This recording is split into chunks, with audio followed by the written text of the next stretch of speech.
जय माता दी दोस्तों, कैसे हैं आप सभी। दोस्तों आज हम इस वीडियो में बात कर रहे हैं 12 और 13 नवंबर 2020 के वृश्चिक राशिफल की।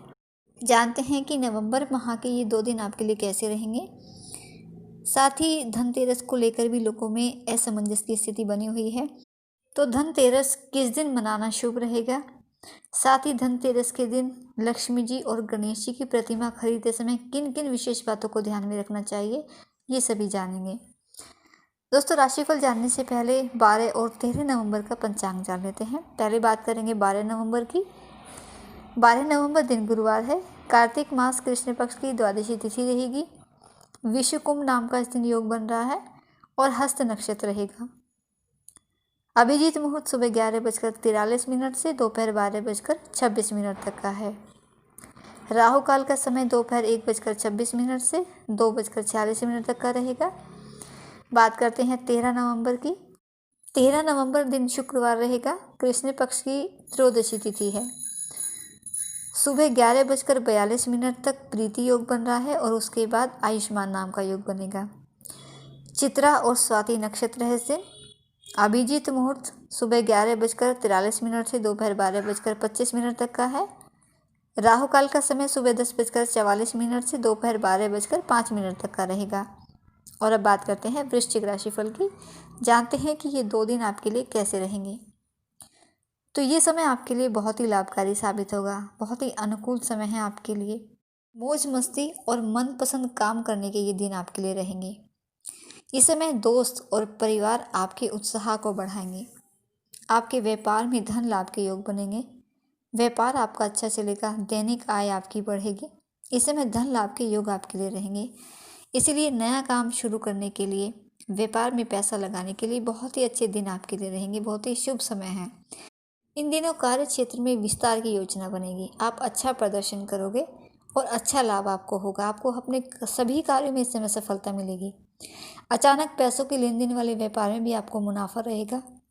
इसके अलावा अगर इन दिनों आप शेयर मार्केट में पैसा लगाते हैं तो दुगना लाभ आपको मिलेगा। कुछ ऐसी योजनाएं भी बनेगी जिनका संबंध धन लाभ से जुड़ा होगा। इस समय कुछ नई और महंगी चीज़ों की खरीदारी भी हो सकती है। आपके भौतिक सुखों में वृद्धि का यह समय रहेगा। यानी इस समय पैसों की वजह से आपका कोई काम नहीं रुकेगा। कोई बड़ी इच्छा आपकी पूरी होगी। आपके सुखों में वृद्धि होगी। परिवार के साथ अच्छा समय आप बिताओगे। नए मित्र भी बनेंगे। नए लोगों से भी मिलना जुलना होगा। किसी प्रिय रिश्तेदार से आपकी इस समय मुलाकात हो सकती है। कार्य क्षेत्र में आपका सम्मान बढ़ेगा। वरिष्ठ, आपके सहयोगी, कर्मी सभी आपसे खुश रहेंगे, आपका सहयोग करेंगे। आपके भाई बहनों के साथ भी संबंध इस समय आपके अच्छे रहेंगे। उनका सहयोग भी आपको प्राप्त होगा। और अगर आपके भाई बहन किसी कॉम्पिटिटिव एग्ज़ाम की तैयारी कर रहे हैं, नौकरी के लिए प्रयास कर रहे हैं, तो उन्हें इस समय सफलता मिलेगी। छात्रों के लिए भी समय बहुत ही शुभ है।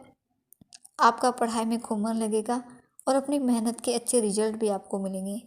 कोई अच्छी न्यूज़ इस समय आपको मिल सकती है जिससे आपके माता पिता को भी प्रसन्नता रहेगी। उनका मान सम्मान बढ़ेगा। यानी इस समय माता पिता के लिए भी बहुत ही अच्छा समय है। अपने बच्चों की तरफ से संतुष्टि रहेगी। अपने बच्चों के करियर, उनकी शिक्षा, उनके भविष्य को लेकर अगर आपकी कोई भी चिंता थी अभी तक, तो वह इस समय समाप्त होगी। मन आपका बेहद ही प्रसन्नचित्त रहेगा। संपत्ति से संबंधित मामलों में आपको लाभ और सफलता मिलेगी। और जो भी वृश्चिक राशि के जातक अविवाहित हैं, उनके लिए भी ये समय बहुत ही लाभकारी रहेगा। घर में आपके विवाह की बात हो सकती है या किसी रिश्ते की चर्चा घर में हो सकती है। कोई अच्छा रिश्ता आ सकता है। और इन दिनों की गई यात्राएं भी आपके लिए लाभकारी साबित होंगी। प्रेम संबंधों की बात करें तो बहुत ही अच्छा समय है आपके लिए। दाम्पत्य जीवन भी आपका सुखद रहेगा। मधुर संबंध आपके रहेंगे। प्रेमी साथी के साथ भी आपके संबंध मजबूत और मधुर रहेंगे। सेहत को लेकर भी इस समय कोई चिंता आपकी नहीं रहेगी। आपकी सेहत बेहतर बनी रहेगी। अपने खान पीन पर, अपने योगा अभ्यास पर, व्यायाम पर पूरा ध्यान दें तो आपका स्वास्थ्य बेहतर ही बना रहेगा। सेहत को लेकर इस समय कोई भी लापरवाही न बरतें, क्योंकि लापरवाही से स्वास्थ्य बिगड़ भी सकता है। इसलिए पूरा ध्यान अपना रखें। और उपाय की बात आपके लिए करें तो हनुमान चालीसा का पाठ करना आपके लिए बहुत ही शुभ रहेगा। आप हनुमान चालीसा का पाठ करें।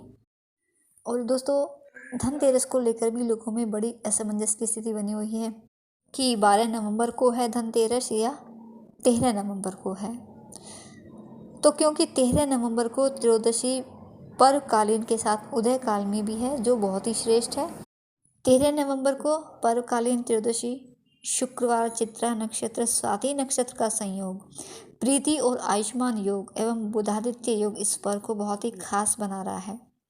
और इसके अलावा क्योंकि कार्तिक मास के कृष्ण पक्ष की त्रयोदशी तिथि को धनतेरस का त्यौहार होता है, तो इस वर्ष कार्तिक कृष्ण पक्ष त्रयोदशी तिथि का प्रारंभ 12 नवंबर दिन गुरुवार को रात 9:30 से हो रहा है, जो कि 13 नवंबर दिन शुक्रवार को शाम 5:59 तक रहेगा। और क्योंकि सूर्यास्त के बाद प्रदोष काल में धनतेरस की पूजा होती है, तो इसी वजह से 13 नवंबर शुक्रवार को धनतेरस का त्यौहार, ये पर्व मनाना बहुत उचित रहेगा, बहुत ही श्रेष्ठ कर रहेगा। और धनतेरस का ये दिन खरीदारी के लिए बहुत ही शुभ होता है, क्योंकि धनतेरस के दिन भगवान धन्वंतरी का जन्म हुआ था समुद्र मंथन के दौरान, और हाथ में वे अपने साथ एक अमृत का कलश लेकर प्रकट हुए थे। तो इसी वजह से धनतेरस के दिन बर्तन और आभूषण की खरीदारी करना बहुत ही शुभ माना जाता है। इसके साथ ही दिवाली के दिन होने वाली लक्ष्मी गणेश जी की मूर्ति भी धनतेरस के दिन ही खरीदने की परंपरा है। दीपावली का जो महापर्व है उसका शुभारंभ धनतेरस से ही होता है, तो बहुत ही महत्वपूर्ण है ये धनतेरस का दिन, और बहुत ही शुभ रहता है इस दिन कोई भी खरीदारी करना। तो इसलिए जब भी माता लक्ष्मी और गणेश जी की मूर्ति आप खरीदें, तो उस समय आपको किन किन बातों को ध्यान में रखना चाहिए, ये आप ज़रूर जान लें। तो चलिए जानते हैं कि कौन सी बातों को ध्यान में रखना चाहिए। एक तो धनतेरस पर घर में हमेशा ऐसी लक्ष्मी जी की मूर्ति या चित्र आप लगाएं जिसमें उनके हाथ में गणेश जी भी हों, और गणेश जी हमेशा लक्ष्मी जी के दाहिने हों। और यदि विष्णु जी भी हैं उसमें लक्ष्मी जी के बाएं, तो बहुत ही शुभ रहेगा। ध्यान रहे कि अगर आप इस दिन यदि आप सोने या चांदी की लक्ष्मी की मूर्ति नहीं खरीद पा रहे हैं, तो पीतल या अष्टधातु की मूर्ति भी खरीद सकते हैं और इसे अपने मंदिर में स्थापित कर लें। इससे देवी लक्ष्मी की कृपा आप पर बनी रहेगी। आपके घर में लक्ष्मी जी का वास रहेगा हमेशा। जीवन में कभी भी धन धान्य की कमी नहीं होगी। इसके साथ ही धनतेरस के दिन यदि आप घर में माता लक्ष्मी जी की चित्र लाते हैं, उनकी फ़ोटो लाते हैं, तो अकेला चित्र या अकेली फ़ोटो नहीं रखनी चाहिए। माता लक्ष्मी जी को हमेशा गणेश जी या फिर देवी सरस्वती जी के साथ ही पूजना चाहिए। ऐसा करने से मनुष्य के जीवन में धन और विद्या एक साथ आते हैं और उसका कल्याण होता है। इसके अलावा जो भी मूर्ति या तस्वीर आप लगाएं, उसमें माता लक्ष्मी जी हमेशा मुस्कुराते हुए होनी चाहिए। अगर वे किसी चित्र या मूर्ति में क्रोधित रूप में दिखाई गई है, तो ऐसी तस्वीर, ऐसी मूर्ति आप बिल्कुल न लगाएं अपने घर में। इसकी ये मान्यता है कि ऐसी तस्वीर और मूर्ति जीवन में कंगाली लेकर आती है, परेशानियां लेकर आती है। और जब आप धनतेरस के दिन देवी लक्ष्मी की मूर्ति खरीदें, तो उस समय आप इस बात का ध्यान ज़रूर रखें कि माँ लक्ष्मी की मूर्ति खड़ी मुद्रा में बिल्कुल न हो, वरना ऐसी मूर्ति जीवन में कंगाली लाती है। इसलिए मूर्ति हमेशा बैठे हुई मुद्रा वाली ही होनी चाहिए। इसके अलावा कई तस्वीर में देखा गया है कि माँ लक्ष्मी के हाथों से सिक्के ज़मीन पर गिर रहे होते हैं, तो ऐसी तस्वीर या मूर्ति लेने से भी आपको बचना चाहिए। इसकी बजाय सिक्के अगर किसी पात्र में गिर रहे हों, तो वह मूर्ति बहुत ही श्रेष्ठ होती है, वही मूर्ति आप लें। इससे जीवन में धन की वर्षा होती है, धन धान्य की कभी कमी नहीं रहती, जीवन में खुशहाली रहती है। माता लक्ष्मी जी की कृपा आप पर, आपके पूरे परिवार पर बनी रहती है हमेशा। तो इसलिए माँ लक्ष्मी जी की मूर्ति को खरीदते समय आप इन बातों का ध्यान ज़रूर रखें। तो दोस्तों, ये थी जानकारी आपके लिए आपके राशिफल की और धनतेरस से जुड़ी कुछ जानकारियाँ। वीडियो अच्छा लगा है, जानकारी पसंद आई है, तो वीडियो को लाइक और शेयर करना बिल्कुल नहीं भूलिएगा। आपका दिन शुभ रहे। माता रानी आपको और आपके परिवार को स्वस्थ रखे। इसी शुभकामना के साथ जय माता दी।